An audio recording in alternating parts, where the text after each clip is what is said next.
जैन। चलिए आज इस वीडियो में बात करते हैं तत्वों का वर्गीकरण। आवर्त वर्गीकरण क्या होता है उसके बारे में बताते हैं। इससे पहले वाले वीडियो में आपको बताया था साइंस के चैप्टर के बारे में, उसमें किसी तरह से वीडियो नोट्स सही से नहीं हो पाता, इसलिए अब आपको एक चैप्टर कराते हैं जो कि तत्वों का आवर्त वर्गीकरण, जिसे इंग्लिश में आता है पीरियोडिक क्लासिफिकेशन ऑफ एलिमेंट। सबसे पहले ये जानते हैं कि एलिमेंट क्या होता है। एलिमेंट क्या होता है कि कोई एक ऐसा पार्ट, मतलब परमाणु किसी भी चीज को तोड़ते जाएगा, उसको एक अंतिम पार्ट जो कि लास्ट रूप में नहीं टूट पाए, उसके समूह को कहते हैं एलिमेंट। यानी कि यहाँ पे लिखा हुआ है सेम टाइप ऑफ एटम होते हैं, ठीक है। एक जैसे एटम को जोड़ देगा, जब किसी भी चीज को आप तोड़ते जाएगा तो एक ऐसी स्थिति आएगी जो वापस टूटा नहीं जा सकता, उसे वापस तोड़ा नहीं जा सकता।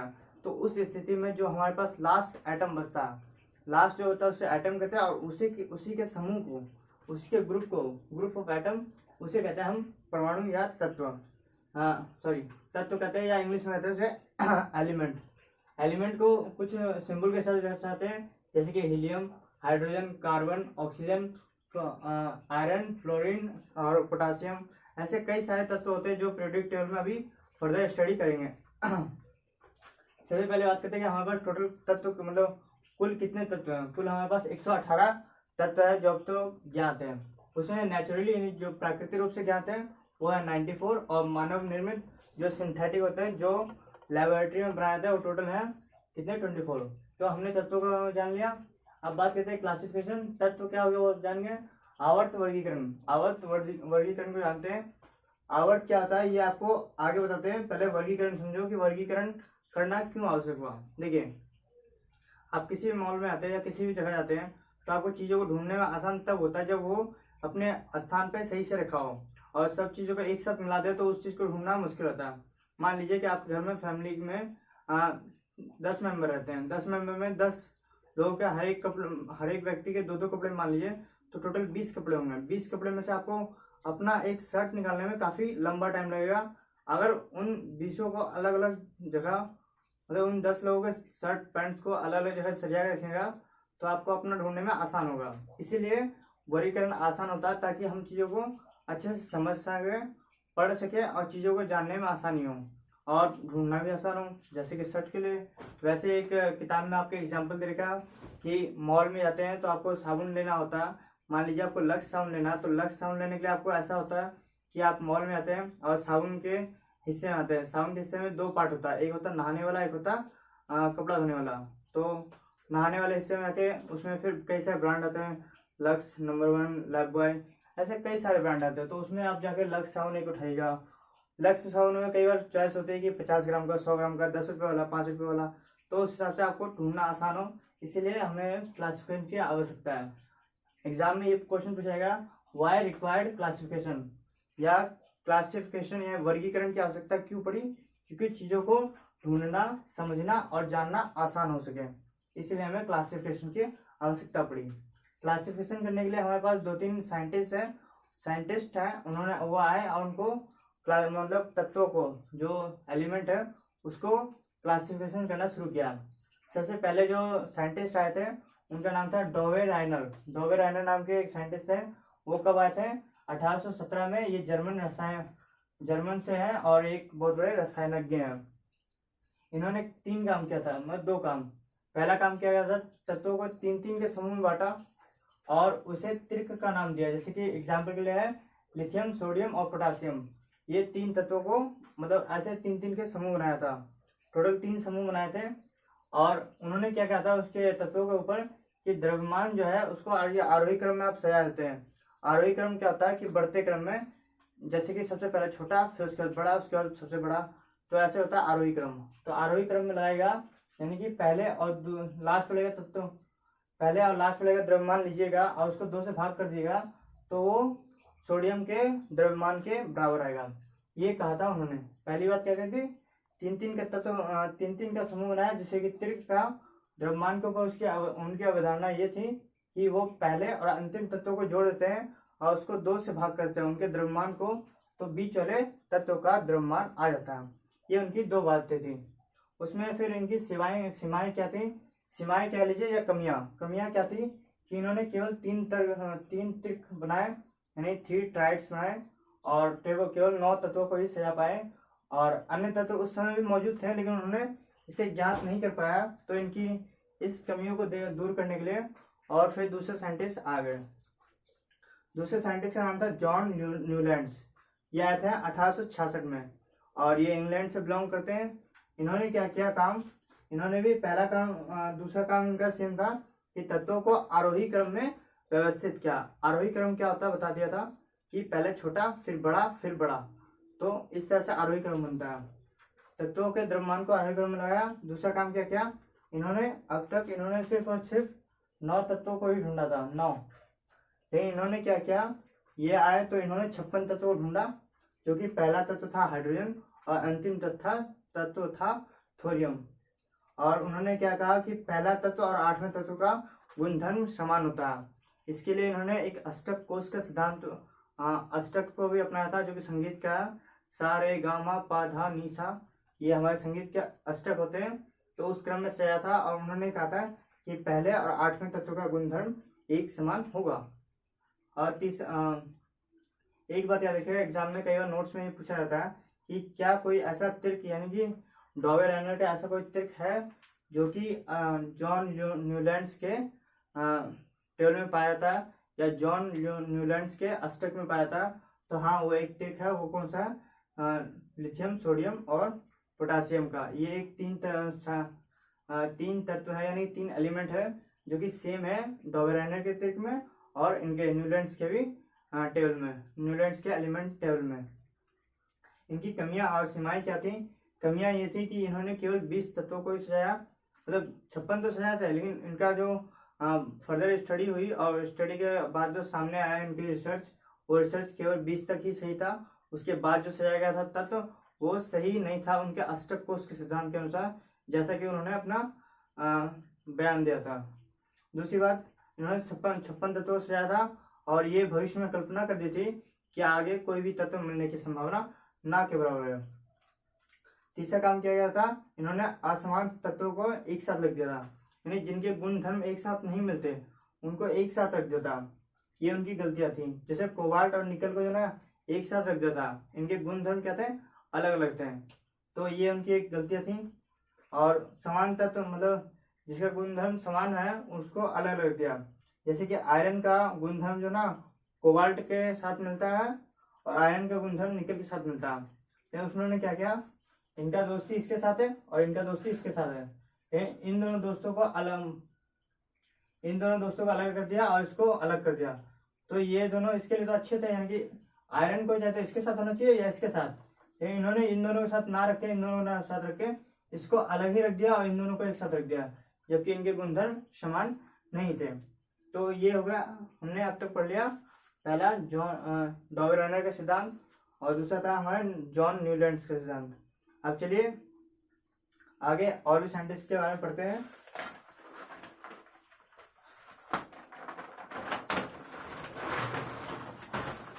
आगे साइंटिस्ट आते थे हमारे मेंडलीफ जी ने क्या किया, जॉन न्यूलैंड्स की कुछ कमियां हो गई तो उस कमियों को दूर करने के लिए और भी साइंटिस्ट आए जिनका नाम था मेंडलीफ। ये रूस से रिलेटेड है, यानी रूस से संबंधित है इनका।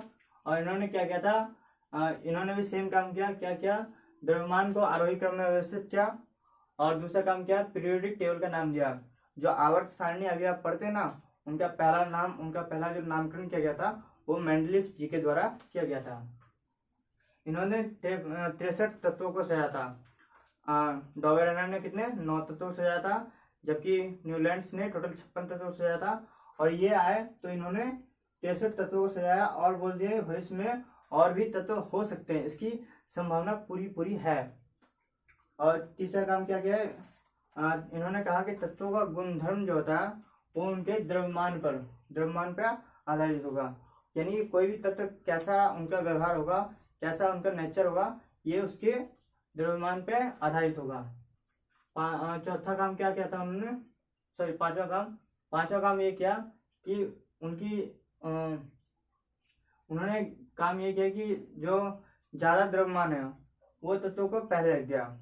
यानी एक तरह से आप इसको कमियों में काउंट कर सकते हैं कि ज्यादा द्रव्यमान वाले को पहले रखा, जैसे कि कोबाल्ट का द्रव्यमान था 58.9 और कम द्रव्यमान वाले तत्वों को उसके बाद रखा पीरियोडिक टेबल में, जो कि आरोही क्रम से पूरा अपोजिट था।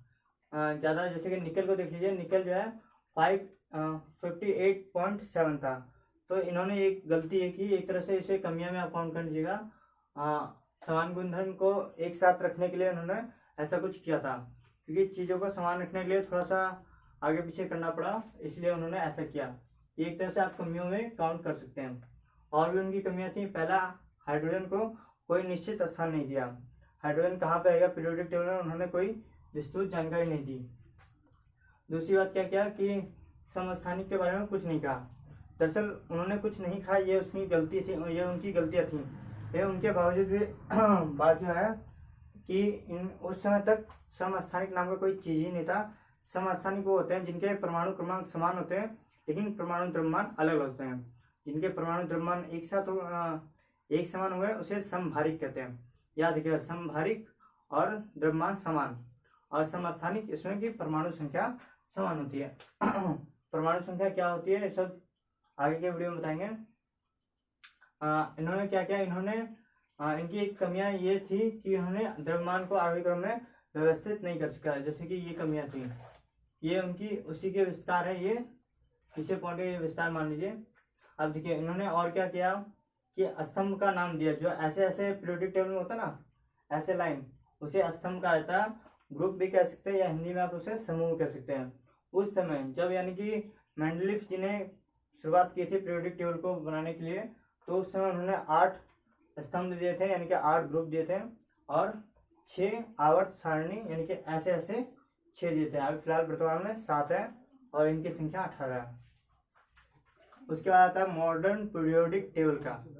उसके अब तक जो हम टेबल पढ़े थे वो कुछ ना कुछ कमियों के साथ थी। उसके बाद सब करने के बाद एक और साइंटिस्ट आए, यानी कि चौथे साइंटिस्ट आए, उन्होंने, उनका नाम था हेनरी मोजले। ये आए थे 1913 में, और इन्होंने मॉडल पीरियोडिक टेबल दिया, जो कि अब तक हम पढ़ते हैं। जितने भी पीरियोडिक टेबल पढ़ते हैं ना, वो इन्हीं का दिया हुआ। पहला कि इन्होंने सबसे बड़ा काम ये किया कि द्रव्यमान को गुणधर्म का आधार नहीं माना। बाकी साइंटिस्ट क्या कर लेते हैं कि द्रव्यमान को लेकर चले थे, द्रव्यमान को उनका आधार मान के चल लेते हैं कि द्रव्यमान जिस प्रकार से होगा उसका गुण उसी प्रकार से होगा। लेकिन इन्होंने सबसे बड़ा काम, बदलाव पहले पॉइंट में कर दिया कि द्रव्यमान को गुणधर्म के समान नहीं, मतलब द्रव्यमान पे गुणधर्म को आधारित नहीं किया। दूसरा काम क्या किया कि परमाणु क्रमांक पे इन्होंने परमाणु क्रमांक पे चीजों का गुण, यानी तत्वों का गुण आधारित किया। इन्होंने क्या किया कि परमाणु क्रमांक को ही समान मानते हुए, क्योंकि वो एक समान रूप से आरोही क्रम में बढ़ती है, जबकि द्रव्यमान आरोही क्रम में एक समान रूप से नहीं बढ़ता। तो उन्होंने आरोही क्रम में लगाया किसको, परमाणु क्रमांक को, यानी परमाणु रोल नंबर कह सकते हो उसे। और तत्वों का क्रमांक जो है आरोही क्रम में लगाया। देखिए किसी भी तत्व का क्रमांक को आरोही क्रम में लगाने पर जो हमें एक वर्गीकरण मिलता है उसे कहते हैं मॉडर्न पीरियोडिक टेबल। ठीक है। अब इन्होंने क्या किया, इन्होंने स्तंभ यानी कि 7 स्तंभ, मतलब टोटल 18 स्तंभ दिए, यानी कि जो ऐसे ऐसे होते हैं, टोटल 18 था। और वो कुछ इस प्रकार से इलेक्ट्रॉन भरा जाता है उसमें। ठीक है। इसमें कोश की संख्या समान होती है। अगर आप इस तरफ चलते हैं पीरियोडिक टेबल में, तो उसमें आपके कोश की संख्या समान रहती है, लेकिन हर एलिमेंट के बाद दूसरे एलिमेंट पे आते हैं तो उसमें आपको इलेक्ट्रॉन की संख्या लगातार बढ़ती रहती है पीरियोडिक रूप से। उसके बाद 36, जिसे कि पीरियड भी कहते हैं, और साइंस की भाषा में आप आवर्त कह सकते हैं। इनकी संख्या वर्तमान में 7 है, और इसमें जो है कोश बढ़ते नहीं है, सॉरी, इसमें कोश बढ़ते हैं लेकिन इलेक्ट्रॉन की संख्या समान रहती है। यानी कि पहले लाइन में आप नीचे से ऊपर चलेगा तो पहले लाइन में क्या होगा कि लास्ट में जो इलेक्ट्रॉन होगी उनकी संख्या सेम होगी, इसमें भी, इसमें भी, इसमें भी, इसमें भी, टोटल में। लेकिन क्या होगा कि कोशों की संख्या बढ़ेगी, यानी कि शेल की संख्या लगातार इंक्रीज हो जाएगी, हर एक के बाद एक पीरियोडिक रूप से। उसके बाद बात करते हैं कि संयोजकता। संयोजकता क्या होता है कि समूह में समान होता है। जब आप किसी में समूह में आते हैं, बताया था इलेक्ट्रॉन की संख्या समान होती है, तो समूह में संयोजकता समान होती है। जैसे कि हाइड्रोजन को देख लेते हैं, हाइड्रोजन 1 होता है तो लास्ट में इलेक्ट्रॉन की संख्या 1। लिथियम को 2 1 भरा किस प्रकार से आता है कि 2n² के रूप में भरा जाता है। और n जो है यहाँ पे कोशों की संख्या को दर्शाती है। ये n की संख्या 2 हो गई, यहाँ पे n के स्थान पर 2 रख दीजिएगा, तो n की संख्या आज 1 हो गई, तो 1 का स्क्वायर 1 और उसको 2 से गुना करिए 2। आज n के स्थान पर 2 रख दिया तो 2 का स्क्वायर 4, 4 को 2 से गुना करिए 8। तो इस प्रकार से n आज 3 होगा, तो हमारा 18 इलेक्ट्रॉन भरा जाएगा, यानी कि 18 इलेक्ट्रॉन भर सकते हैं हम टोटल। यदि इसकी संख्या n की संख्या 3 हुई, यानी कोशों की संख्या 3 हो गई, तो जैसे कि एग्जाम्पल के लिए भर के दिखाया गया है। और कोश की संख्या, जो कोश है उससे पीरियड की संख्या निकल सकती है, जितने कोश की संख्या होगी उतनी ही पीरियड होगी। जैसे एग्जाम्पल देखिए, ये मैग्नीशियम है, ये मैग्नीशियम में क्या आएगा कि टोटल 3 n की संख्या 3 है, यानी कि आवर्त हमारा कितना होगा 3 आवर्त, यानी कि पीरियोडिक हमारा होगा 3, और समूह संख्या 2 है, यानी कि उसके ग्रुप की संख्या 2 होगी। ये हम उससे निकाल सकते हैं, यानी जो कोश की संख्या होगी वो आवर्त संख्या कहलाएगी, और लास्ट इलेक्ट्रॉन जो हमें है वो हमें समूह संख्या होता है कि टोटल इसमें कितने, मतलब कि ये किस समूह में आएगा। टोटल हमारे पास 18 समूह है और 7 आवर्त है, यानी कि पीरियड है। इलेक्ट्रॉन विन्यास क्या होता है? इलेक्ट्रॉन विन्यास होता है कि इलेक्ट्रॉन को कोशों में भरना, यानी कि शेल में इलेक्ट्रॉन भरने की प्रक्रिया हमारा इलेक्ट्रॉन विन्यास कहलाता है, कि इलेक्ट्रॉन विन्यास किसी भी सब सेल में इलेक्ट्रॉन कैसे भरें। अब एग्जाम्पल के लिए देख लेते हैं, हाइड्रोजन है, इसमें 1 इलेक्ट्रॉन आता है, तो पहले कोश में यहाँ पे आप 1 इलेक्ट्रॉन भर दीजिए। ये हो गया इलेक्ट्रॉन विन्यास करना। पहले उसका एटम स्ट्रक्चर बनाइए और जितना इलेक्ट्रॉन है उसमें भर दीजिए। भरना कैसे है वो इस रूल के हिसाब से, 2n के स्क्वायर के हिसाब से। उसके बाद दूसरा देखते हैं कि हीलियम में भरना, तो इसमें 2 इलेक्ट्रॉन भरने, तो 1 और यहाँ पे 2। वैसे ये सोडियम में कितना होता है 11, तो पहले वाले में 2, फिर उसके बाद 1 2 3 4 5 6 7 8 और लास्ट वाले में 1 आएगा, जो कि हो जाएगा 11। ऑक्सीजन में 8 होते हैं, तो पहले वाले में 2, उसके बाद 8 भराएगा, तो पहले वाले में 2 भर देंगे तो लास्ट में बचेगा हमारा 6, तो लास्ट वाले में 6 आएगा। 1 2 3 4 5 6 हो गया, और इसमें अंदर वाले में 2, 6 2 8, total electron number of electron जो है इक्वल 8 हुआ। अब परमाणु त्रिज्या, लास्ट पॉइंट ये है चैप्टर का कि परमाणु त्रिज्या पे क्या इफेक्ट पड़ता है। अगर आप इस ओर चलते हैं, पीरियोडिक टेबल के बाएं से लेकर दाएं ओर चलते हैं, तो आपका घनत्व, ये परमाणु त्रिज्या परमाणु त्रिज्या घटता है। घटता क्यों है? क्योंकि जो परमाणु के बीच में डेंसिटी होती है ना, जो परमाणु के बीच में डेंसिटी होती है, वो सारे इलेक्ट्रॉन को अपनी ओर अट्रैक्ट कर लेता है। इसलिए क्योंकि बीच के सेंटर का घनत्व अर्जी बढ़ जाता है, इसलिए वो सारे इलेक्ट्रॉन को अट्रैक्ट कर लेता है, और इस प्रकार से उसका साइज जो है, परमाणु साइज या परमाणु त्रिज्या कह लीजिए, वो घट जाता है। जबकि परमाणु के अर्जी ऊपर से नीचे जाते हैं तो साइज बढ़ जाता है। बढ़ता है क्यों है? क्योंकि कोशों की संख्या बढ़ जाती है, और सेंटर से लेकर सेंटर का जो फोर्स होता है वो लास्ट इलेक्ट्रॉन पे कम लग पाता है, इसलिए उसकी साइज लगातार इंक्रीज होते हैं, ऊपर से लेकर down the group, top to bottom में चलते हैं। जब उसके बाद बात करते हैं कि जो पीरियोडिक टेबल है उसमें धातु, अधातु और उपधातु को लेकर क्या अरेंजमेंट है। सबसे पहले अरेंजमेंट बात करते हैं कि इधर जो पीरियोडिक टेबल के इधर साइड में है वो सारे धातु है, पीरियोडिक टेबल के इस साइड जाएगा तो वो सारे अधातु होगा। बीच में कुछ है उपधातु, या फिर जिसे अर्ध धातु भी कहते हैं। देखिए, मान लीजिए ऊपर जो सबसे पहला धातु है, पहले लाइन में, पहले नहीं मतलब तीसरे है, जहाँ से शुरुआत होती है पहले धातु की, वह है बोरोन। उसके बाद सिलिकॉन, उसके बाद ऐसे ही आर्सेनिक और जर्मेनियम, ऐसे टोटल 6-7 है। कुछ टेढ़ी मेढ़ी लाइन में जाती है, और इसके इधर जितने भी होंगे, यानी बोरोन से पहले जितना होगा वो होगा धातु। बोरोन एक कैसा उपधातु या अर्ध धातु भी कहते हैं। उसके बाद जो है, यानी कि ये क्या कहलाता है, क्या अधातु, यानी धातु नहीं, मतलब अधातु का मतलब धातु नहीं होता। तो आई होप आपको ये सारा क्लियर हुआ होगा। अगर कोई डाउट है तो कमेंट कर दीजिएगा, आपको अगले वीडियो में आज जो भी बनेगा तो आपको समझा देंगे। मिलते हैं नेक्स्ट वीडियो में, जब तक के लिए जय हिंद।